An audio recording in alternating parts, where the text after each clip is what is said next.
Hi guys, എല്ലാവർക്കും സുഖമല്ലേ?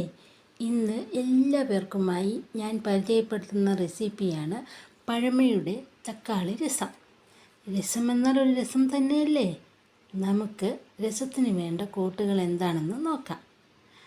2 medium size തക്കാളി, 1 കഷ്ണം ഇഞ്ചി, 3/4 ടേബിൾ സ്പൂൺ മല്ലിപ്പൊടി, 2.5 സ്പൂൺ മുളക് പൊടി, 1 തുടം വെളുത്തുള്ളി, ആവശ്യത്തിനുള്ള കായം, 5 ചെറിയ ഉള്ളി,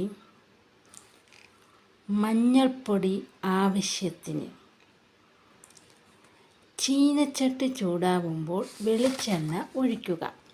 തിളച്ച എണ്ണയിലേക്ക് കടുക് പൊട്ടിച്ച് അരിഞ്ഞു വെച്ചിരിക്കുന്ന ഇഞ്ചി, വെളുത്തുള്ളി, ചെറിയ ഉള്ളി ഇവയിട്ട് മൂപ്പിച്ചെടുക്കുക.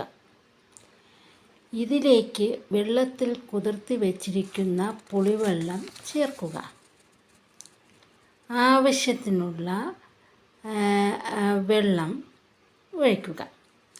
നന്നായി തിള വരുമ്പോൾ ഇതിലേക്ക് അരിഞ്ഞു വെച്ചിരിക്കുന്ന തക്കാളി ചേർക്കുക.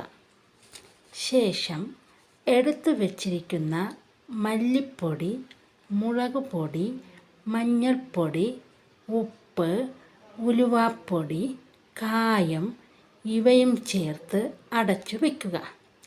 15 മിനിറ്റിന് ശേഷം തുറന്നു നോക്കുമ്പോൾ നല്ല തക്കാളി രസം തയ്യാറായി കഴിഞ്ഞു. അടുത്ത ഒരു റെസിപ്പിയുമായി വരുന്നത് വരെ എല്ലാവർക്കും ശുഭദിനം.